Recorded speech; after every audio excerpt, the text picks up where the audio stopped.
الله وبركاته نحمد ونصلي على رسوله الكريم أما بعد فأعوذ بالله من الشيطان الرجيم بسم الله الرحمن الرحيم إن الحكم إلا لله صدق الله العلي العظيم সবাই পড়েন সাল্লাল্লাহু আলাইহি ওয়াসাল্লাম।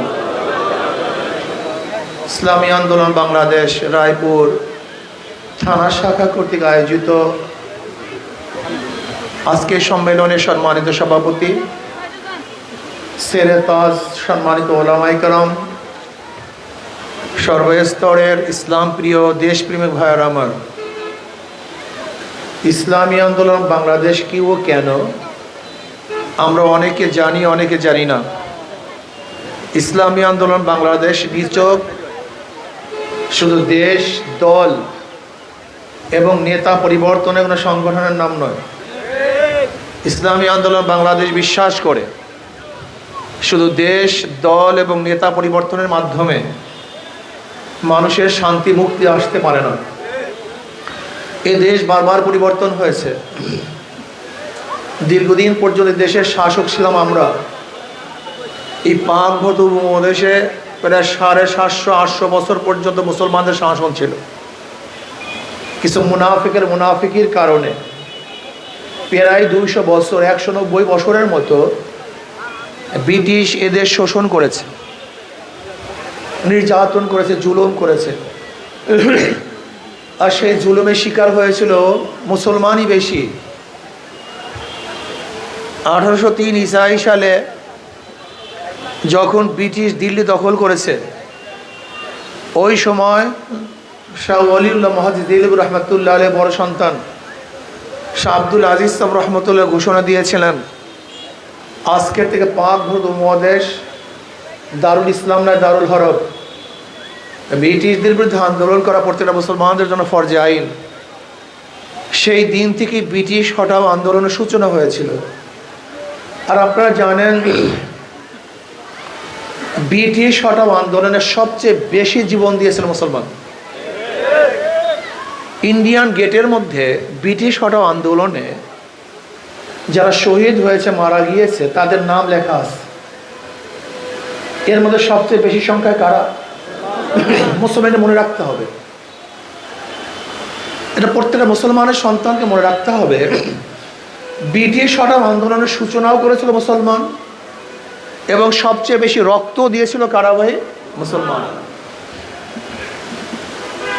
আন্দোলনের সূচক এবং সর্বাধিক যারা সমর্থন করেছিল, পার্টিসিপেট করেছিল, তাদের আন্দোলনের ভিত্তিতে ব্রিটিশ এদেশ থেকে ভাগতে বাধ্য হয়েছে। ভেবেছিলাম এবার মানুষ মুক্তি পাবে, শান্তি পাবে, কিন্তু আমরা কি দেখলাম? ভারতের সংখ্যাগরিষ্ঠ মানুষগুলি মুসলমানদের উপর আবারও নির্যাতন করতেছে, নিপীড়ন করতেছে, শোষণ করতেছে, অত্যাচার করতেছে। মুসলমানরা চিন্তা করছে মুসলমানদের জন্য আলাদা ভূখণ্ডের প্রয়োজন, এক দেশের প্রয়োজন। আর মুসলমানদের আন্দোলনের ভিত্তিতে পাকিস্তান নামে একটা দেশ আমরা অর্জন করেছিলাম। আপনারা জানেন, পাকিস্তান নামীয় দেশের পিছনে একমাত্র চেষ্টা সাধনা ছিল কারা? মুসলমানরা, অন্য কেউ না। এই মুসলমানদের কারণেই পাকিস্তান সৃষ্টি হয়েছিল। পাকিস্তানের দুইটা অংশ, পশ্চিম পাকিস্তান, পূর্ব পাকিস্তান। ভেবেছিলাম মুসলমানদের জন্য যেহেতু স্বতন্ত্র কান্ট্রি হয়ে গেছে, দেশ হয়ে গেছে, এখন শান্তি পাবো, মুক্তি পাবো। কিন্তু পশ্চিম পাকিস্তানের লোকগুলি বৈষম্য করছে পূর্ব পাকিস্তানের মানুষের সাথে। আবার এই পূর্ব পাকিস্তানের মানুষগুলি স্বাধীনতা অর্জন করার জন্য, মুক্তি পাওয়ার জন্য, শান্তি পাওয়ার জন্য, বৈষম্য দূর করার জন্য 71 এ দেশটাকে স্বাধীন করে নাই, পাকিস্তান থেকে ভাগ হয়ে গেছে। ভাগ হয়ে স্বাধীন হয়ে গেছিলাম। ভেবেছিলাম এইবার শান্তি পাবো, মুক্তি পাবো। শেখ সাহেবের নেতৃত্বে আওয়ামী লীগের দলের প্রধান হিসাবে সে দায়িত্ব নিলেন। কিন্তু কি দেখলাম? 74-এর দুর্ভিক্ষ, যে দুর্ভিক্ষে এমন প্রকার আকার ধারণ করেছিল, সেখানে মানুষ কচু, শাক, ঘাস না খেয়েছিল হাজার হাজার মানুষ। মারাও গেছে বহুত লোক। এরপরে ৭৫-এর ঘটনা। এরপর আবার দেখলাম জিয়াউর রহমান সাহেব ক্ষমতা গ্রহণ করেছেন। ভেবেছিলাম এবার আর বৈষম্য থাকবে না, এবার মানুষের দুঃখ থাকবে না। কিন্তু ৭১ থেকে শুরু করে ২০২৪ পর্যন্ত যারা এই ক্ষমতায় ছিল তারা কি করেছেন? দুর্নীতিতে 5 বার চ্যাম্পিয়নশিপ লাভ করছে। এই যে বিএনপি সরকার দুর্নীতিতে 5 বার চ্যাম্পিয়নশিপ লাভ করছে। বিএনপি সরকার সহ আগেকার সরকারগুলি। আমরা কি দেখেছিলাম? ৯১-তে খালেদা জিয়া ক্ষমতায় আসছে, ভেবেছিলাম পুরুষরা পারে নাই, এবার মহিলারা পারবে। কিন্তু ৯১ থেকে ৯৫ পর্যন্ত পারে নাই। ৯৬-তে আবার আওয়ামী লীগ ক্ষমতা আসছে, ভেবেছিলাম বিএনপি পারে নাই, আওয়ামী লীগ পারবে। আবার ২০০১-এ ওই হারুয়া পার্টি বিএনপিকে আবার ক্ষমতা নিয়ে আসছি, ভেবেছিলাম শিক্ষা পেয়েছে এবার পারবে। কিন্তু ২০০১ থেকে ৫ পর্যন্ত আবার অত্যাচার, অবিচার, জুলুম, নির্যাতন, আবার মানুষ আন্দোলন করেছে, সংগ্রাম করেছে। তত্ত্বাবধায়ক সরকার নিয়ে এসছে, তাদের আন্ডারে ভোট দিবে। কিন্তু না, আবার ২.৫ বছর মঈনুদ্দিন ফখরুদ্দিনের সরকার দেখলাম, ভেবেছিলাম এবার মানুষ শান্তি পাবে। এরপর প্রশাসনী নির্বাচনের মাধ্যমে শেখ হাসিনা 16টা বছর জুলুম করেছে, অত্যাচার করেছে, অবিচার করেছে। আবার মানুষ বৈষম্য বিরোধী আন্দোলনের জন্য ঝাঁপিয়ে পড়ছে। কেউ গোপনে ছিল, কেউ ওপেনে ছিল। যারা গোপনে ছিল তাদের জন্য একটা সুযোগ ছিল, যদি হারতো তাহলে বলতো আমরা নাই। কিন্তু আমরা যারা ওপেনে ছিলাম আমাদের কোনো সুযোগ ছিল না। কথাটা বুঝাতে পারিনি। যারা গোপনে ছিল তারা বলতো আমরা এই আন্দোলনে নেই, আমরা সংগ্রামে নেই। যেরকম বিএনপি আগেই ঘোষণা দিয়েছিল এই আন্দোলনের সাথে আমরা সম্পৃক্ত না। আপনারা দেখেছেন যে জুলাইয়ের 18 তারিখ এবং 24 তারিখ ফখরুল ইসলাম আলমগীর সাহেব বলেছেন এই আন্দোলনের সাথে আমরা সম্পৃক্ত না। আবার অনেকে মিটিংও করেছিল, এমনকি আগস্টের 3 তারিখ 4 তারিখ অনেকে মিটিং করেছিল। যাই হোক, আমি নাম বলবো না। অনেকে আওয়ামী লীগের সাথে 3 তারিখ 4 তারিখ মিটিং করেছিল। কেউ গোপনে ছিল, কেউ নেপথ্যে ছিল। লেকিন আমরা কথা বলেন না কেন, আমরা রাস্তায় ছিলাম, আমরা ওপেনে ছিলাম, আমরা ঘোষণা দিয়েছিলাম আগামী 5 তারিখ জনগণের গণভবন জনগণ দখল করবে। আল্লাহর কি করিশ্মা, 4 তারিখ শাহবাগে ঘোষণা দিয়েছিলাম। আপনার বক্তৃতা করে দেখেছেন। 4 তারিখ বিকালে শাহবাগে ঘোষণা দিয়েছিলাম 4 আগস্ট যে আগামীকাল এই জনগণের গণভবন জনগণ দখল করবে। আল্লাহর কি করিশ্মা, 5 তারিখ দখল হয়েই গেছে। আল্লাহ না করুক যে সাকসেস না হতাম, তার আমাদের অবস্থাটা কি হইতো বলেন তো? সবাই তো ব্যাস তালে আর মিঠাই মিলা যাইতো, কিন্তু আমাদের অবস্থা কি ছিল? আমরা তো কাবাবের হাড্ডি, মিলার কোনো কায়দা নেই। এত রিস্ক নিয়ে আন্দোলন করার পর আজকে যারা সিনেমিনি খেলছে, নতুনভাবে এই দেশকে সন্ত্রাস এবং চাঁদাবাজির দিকে নিয়ে যাচ্ছে, বাংলাদেশের জনগণ কোন অবস্থাতে তাদেরকে গ্রহণ করবে না। চাঁদাবাজির জন্য আমরা আন্দোলন করেছিলাম, চাঁদাবাজির জন্য মানুষগুলি রক্ত দিয়েছিল, চাঁদাবাজির জন্য মানুষ অঙ্গহানি হয়েছিল, চাঁদাবাজির জন্য মানুষ অন্ধ হয়েছিল, বিকলাঙ্গ হয়েছিল, চাঁদাবাজির জন্য মানুষকে জেলখানায় ভুগে মরেছিল না। স্বাধীনতা অর্জন করার জন্য, বৈষম্য দূর করার জন্য, শান্তি পাওয়ার জন্য, মানুষকে অধিকারকে ফিরিয়ে দেওয়ার জন্য, আমার মা বোনদের ইজ্জতকে রক্ষা করার জন্য, প্রত্যেকটা ক্ষুধার্ত মানুষের পেটের মধ্যে খাদ্য দেওয়ার জন্য, বস্ত্রহীনকে বস্ত্র দেওয়ার জন্য, যারা চিকিৎসাহীন ধুকে ধুকে মরছে তাদেরকে চিকিৎসার ব্যবস্থা করার জন্য, প্রত্যেকটা মানুষ স্বাধীন থাকবে, মুক্ত বাতাসে ঘুরবে, অধিকার থাকবে মুখের, অধিকার থাকবে লেখার, অধিকার থাকবে হাঁটার চলার, চালা থাকবে না, গুন্ডামি থাকবে না, বদমাশি থাকবে না। সেই দেশ করার জন্য আন্দোলন করেছিলাম। যদি কেউ এখানে এসে বাটপানি করার চিন্তা করেন, স্বপ্ন দেখেন, তাহলে জনগণ আবার ঐক্যবদ্ধভাবে পিঠের চামড়া রাখবে না।